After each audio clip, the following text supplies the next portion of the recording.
Hello class 9th, hope you all are good. Students, today in this video I am going to continue the same chapter in biology, that is the flower. In this video I am going to discuss about the different terms which has been given to the flower depending upon the presence or absence of different whorls of flower. Right, then we will discuss about what is placentation and about the inflorescence, and then I'll continue the next chapter, that is your pollination. So let's start the chapter. Let's revise the chapter before understanding the different terms used in this chapter. Now, first of all of you know that the flower is a highly modified and specialized shoot which is meant for sexual reproduction.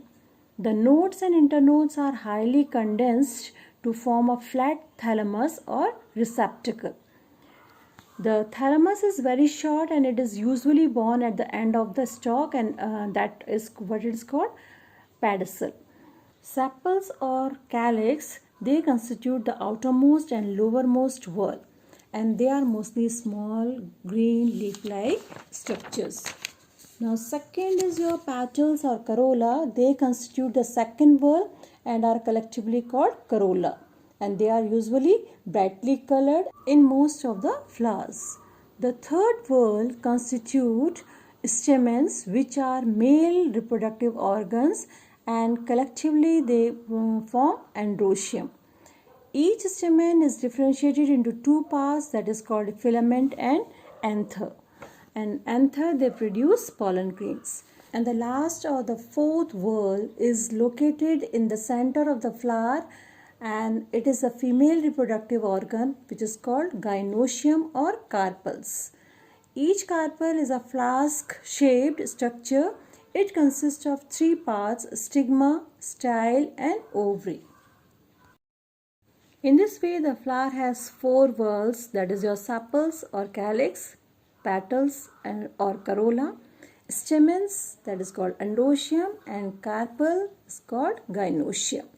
And depending upon the presence or absence of these whorls, flowers are of different types. First is your complete flower. The flower is said to be complete if all the four floral whorls, that is your calyx, corolla, androecium, and gynoecium, are present. For example, hibiscus and petunia. Next is your incomplete flower. If one or more floral whorls lacking in the flower, then it is said to be incomplete flower. Depending upon the absence of whorl, these flowers are again divided into two groups, that is your staminate flower and pistillate flower. The flower that contain only stamen, then it is called staminate flower, and the flower that contain only pistil, that is called what? Pistillate flower. Means in pistillate flowers, androecium is either absent or it is non-functional, right?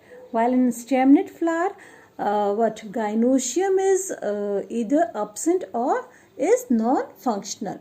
Now next is your neuter flower. What is neuter flower? The flower is said to be neuter, in which both male and female reproductive organs are absent. Means neither it contain stamens nor it contain carpels. For example, the ray florets of sunflower. Next is your sexuality in flowers, and on the basis of it, the flowers may be bisexual or it is unisexual. Bisexual flower is a flower which have both male and female reproductive structures are present, and these flowers are also called perfect flower or hermaphrodite flowers. For example, rose, lily, china rose, these are the examples of bisexual flowers.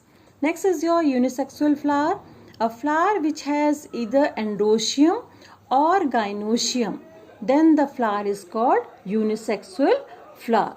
Means the flower having either male reproductive organ or the female reproductive organ, that is your gynoecium, are said to be unisexual flower. For example, papaya, palm, coconut flowers, watermelon, even your pumpkin. These are what they are called, unisexual flowers.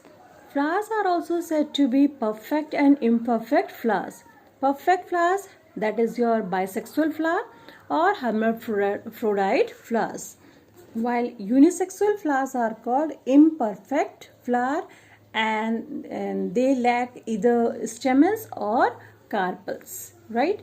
And male flowers are called staminate flower and female flowers are called pistillate flower. In case the flowers are unisexual, both the male and female flowers may be present on the same plant or on different plants. Accordingly, the plants are categorized as monoecious plants and dioecious plants. So, what are monoecious plants?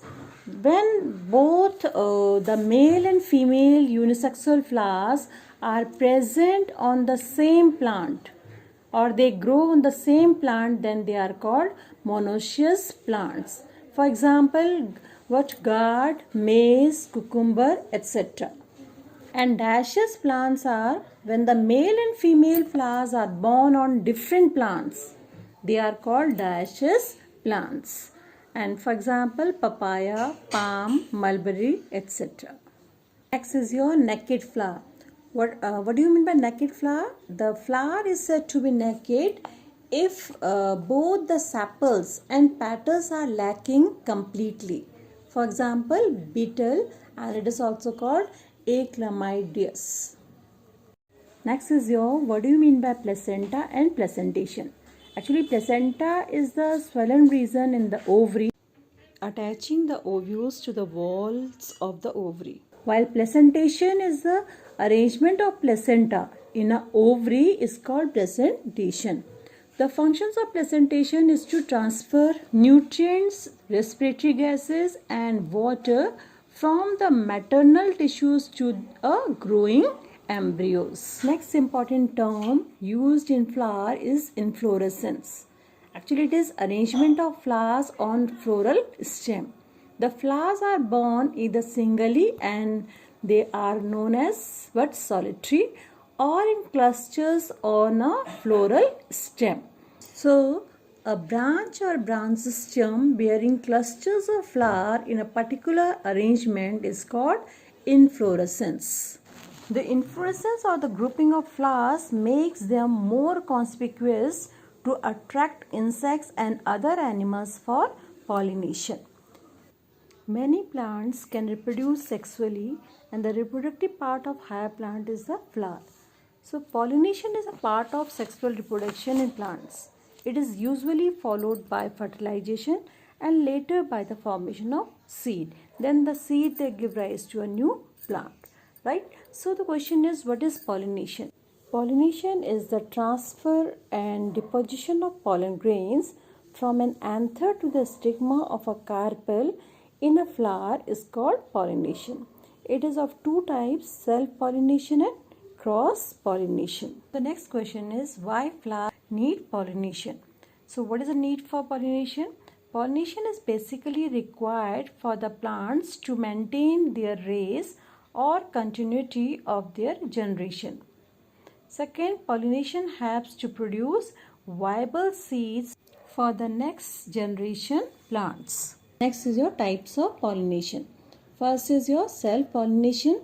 It is a transfer of pollen grains from the anther of a flower to the stigma of the same flower or of another flower but borne by the same plant is called self-pollination. Self-pollination mostly occurs in either bisexual flowers or monoecious plants.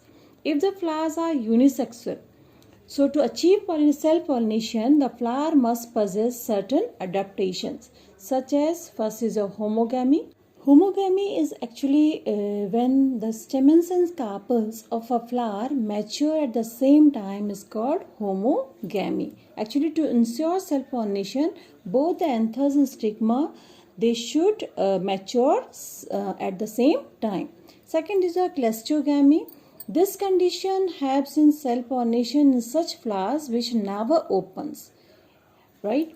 In clusterogamous flowers, the anthers and stigma they lie close to each other, and pollen grains from the anther get deposited over the stigma of the same bisexual flower which never opens. For example, oxalis, pansy, balsam, sundew, etc.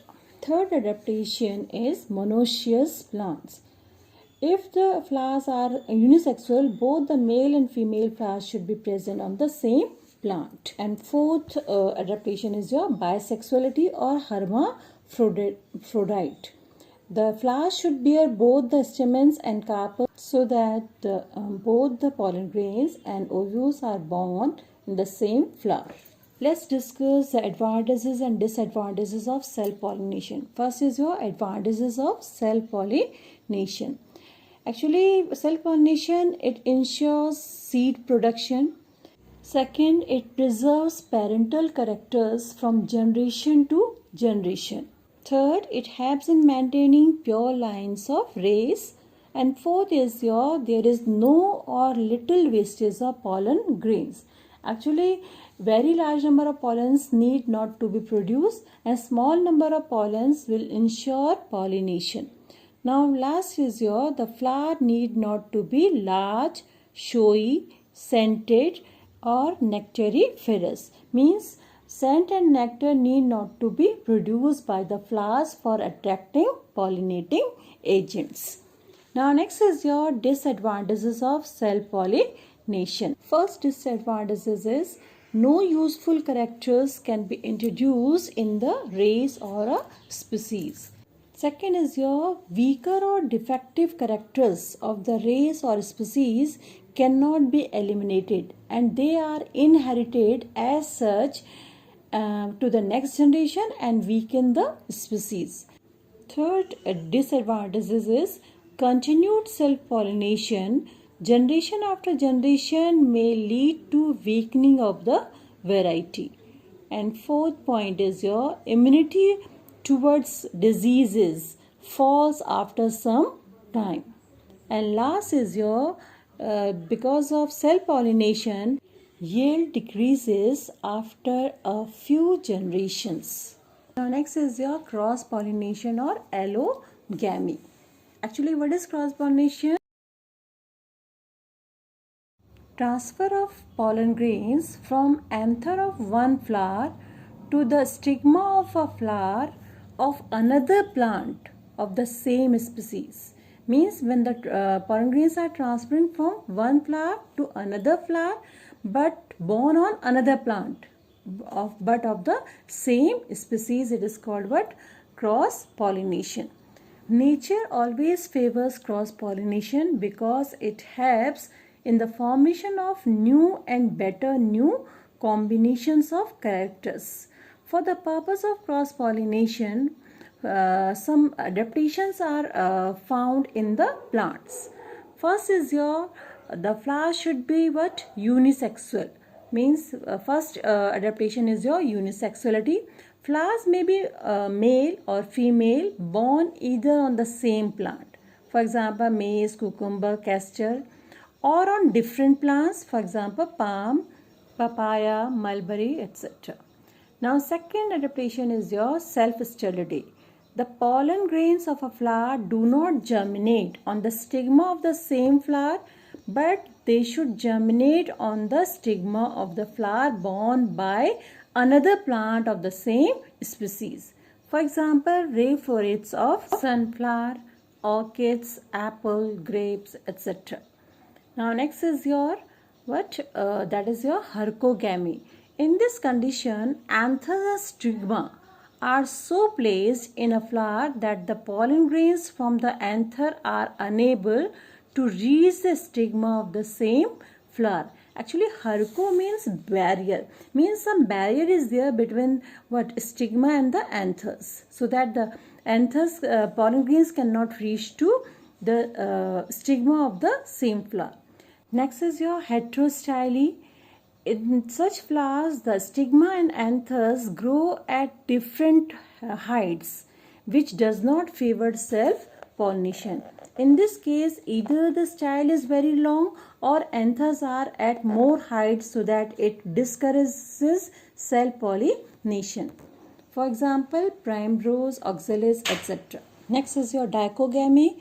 In this condition, the stamens and carpels of bisexual flowers mature at different times, and it may be protandry. Pro means before. Anthers of the flower mature earlier than the stigma, or protogyny means stigma of the flower they mature earlier than the anthers. And for example, peepal, custard, apple, etc. Thank you, children.